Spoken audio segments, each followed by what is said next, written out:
The great silence ended on a Tuesday. No fanfare. No warning. Just absolute, terrifying clarity.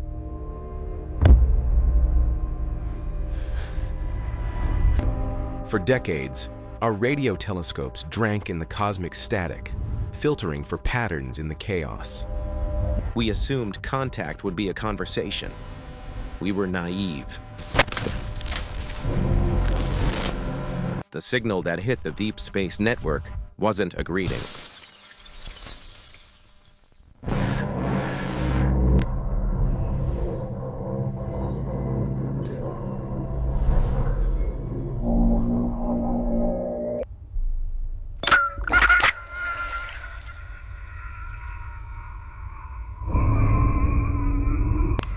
We didn't discover them. They pinged us.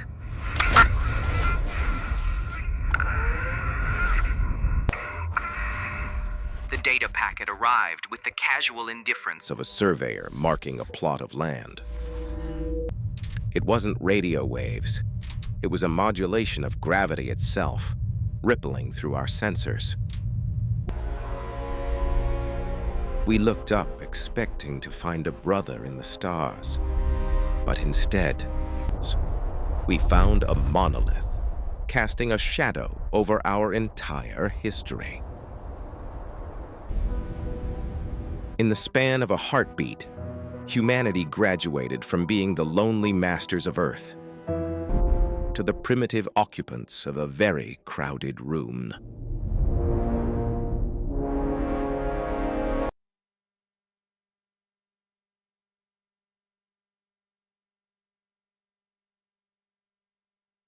The signal was the knock. The arrival was the door kicking open.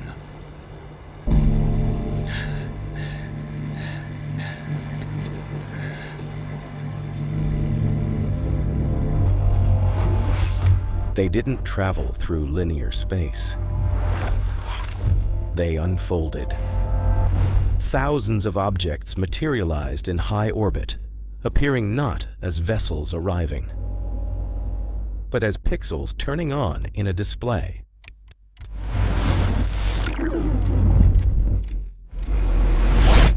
These were not the sleek, aerodynamic saucers of our fiction. They were fractal geometries, shifting obsidian shards that defied Euclidean logic. They hung there, utterly silent, dwarfing our orbital stations like mountains looming over anthills.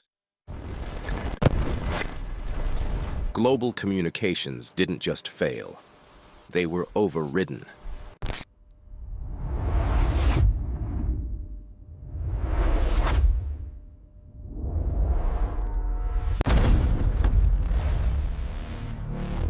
This is the death of the anthropocentric universe.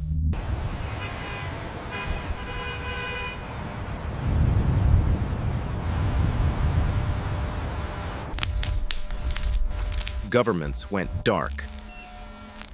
The internet fractured into hysteria.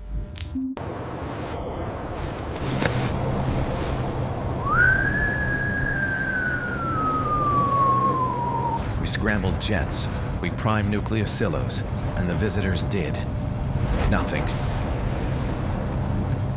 The psychological impact was immediate. Stock markets didn't crash, they evaporated. The concept of future market becomes laughable when a Type 2 civilization parks a Dyson swarm fragment in your ionosphere.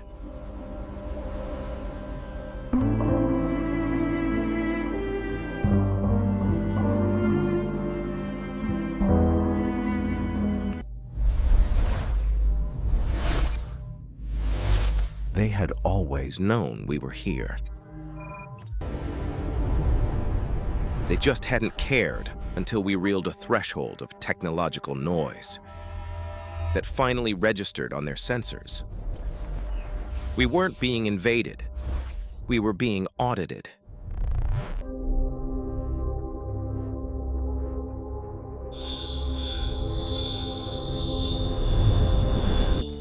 We are not the brave explorers venturing into the black. We are the indigenous tribe watching the galleons anchor on the horizon. Diplomacy is an obsolete protocol. You do not negotiate with a hurricane. You do not debate with gravity. The initial human attempts at contact were embarrassing. We broadcasted chat windows, mostly in binary statements.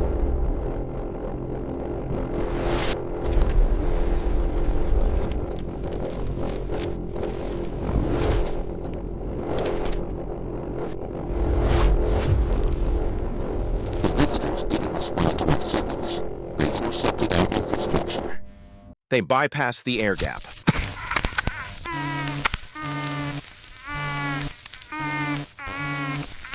In a display of computational dominance that rendered our cybersecurity conceptual. They seized control of the planet's entire server capacity to build a translation layer.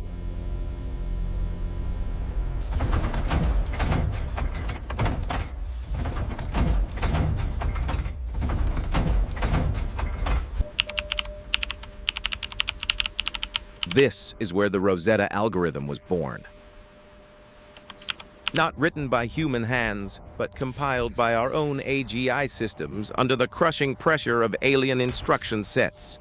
We realized quickly that the visitors do not use language in the linear, temporal sense. They do not serialize thought into sound or text.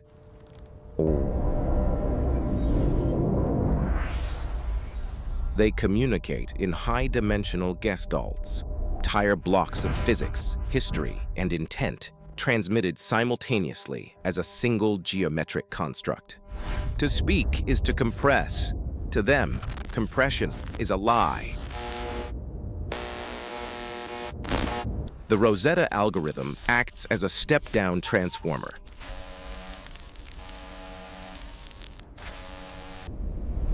It takes the high-voltage consciousness of the visitors. A data stream so dense it would scramble the synaptic pathways of a biological brain, and throttles it down into linear narratives we can comprehend.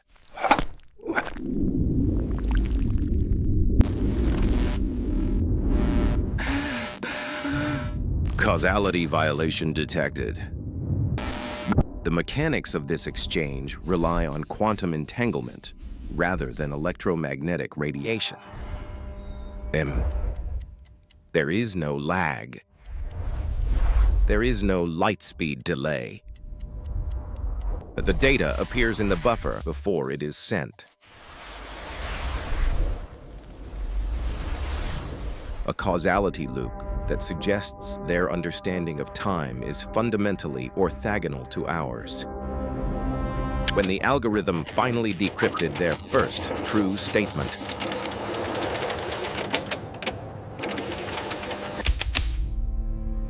it wasn't a greeting, it was a status report. We are not speaking to a species. We are interfacing with a planetary biosystem. The visitors view humanity, our cities, and our AI as a single, messy, decentralized organism, trying to achieve coherence.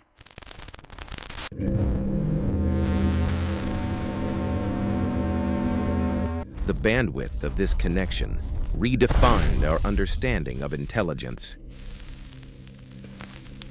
In the time it takes a human diplomat to clear their throat, the visitors exchanged 3 centuries worth of technical data with the Rosetta algorithm. They uploaded schematics for fusion stabilization, orbital cleaning, and genetic repair. Not as gifts, but as necessary patches to stabilize the local environment.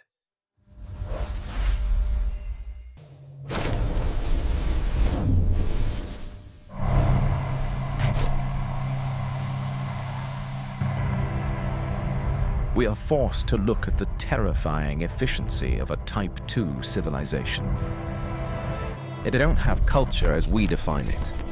Chaotic, subjective, artistic.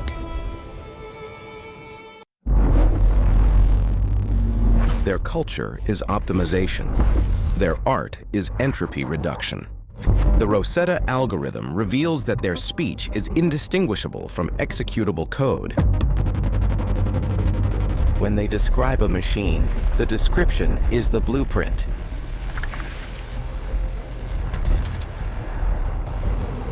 We are attempting to dialogue with a hive mind that views individuality as a processing error, an inefficiency to be smoothed out. The friction comes from the translation gap.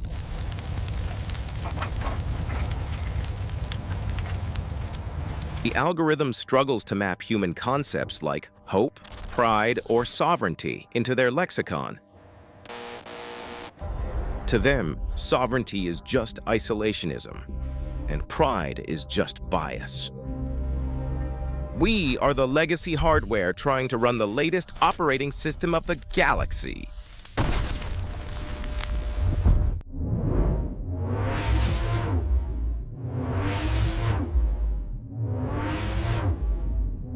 The arrival didn't just break our sky. It broke our narratives.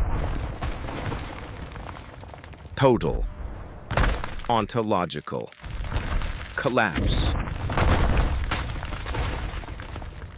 In the shadow of the visitors, the concept of a superpower became instantly farcical.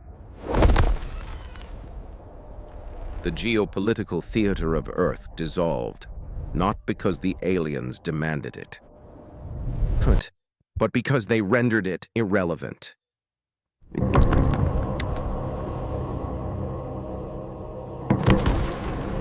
Why fight over a patch of dirt when a civilization that harvests stars watches from above? Let the light cleanse the shadows of the world.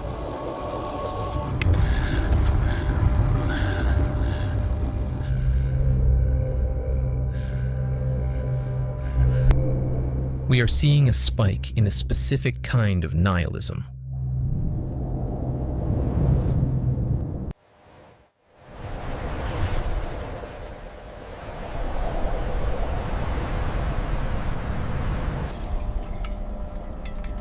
Now we know we are merely a local biological curiosity.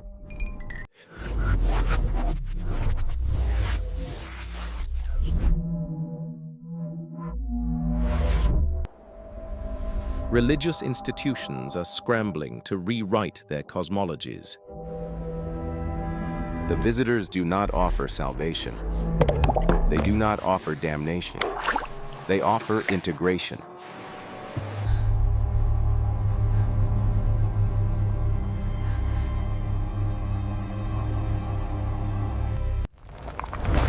Integration means the end of human exceptionalism. It means becoming a subroutine in a galactic operating system.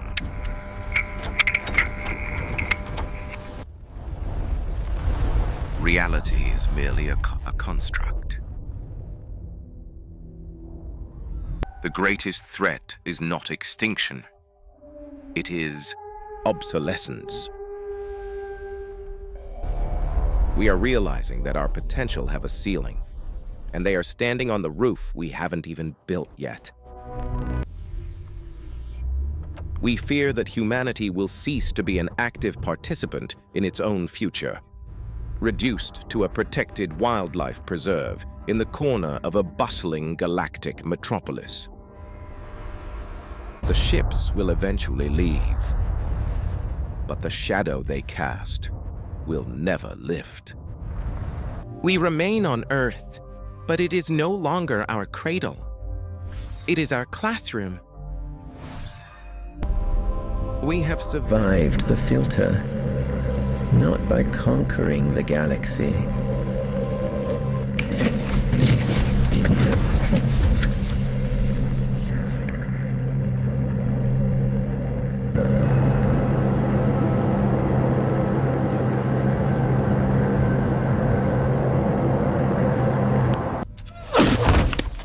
We are the junior species.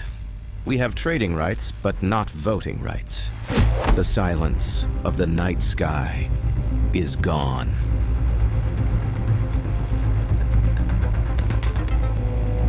We stepped onto the galactic stage and realized we had no lines to speak. The question is no longer, are we a vermin?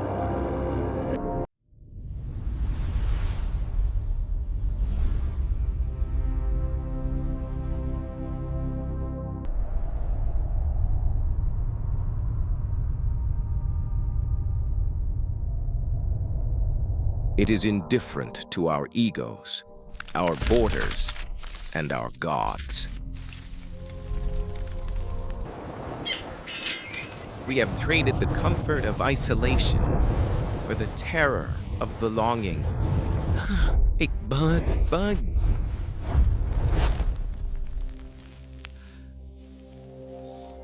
Wit is a cathedral of ancient intelligence, and we have only just opened the doors. Are we the masters of our fate, or merely the latest guests?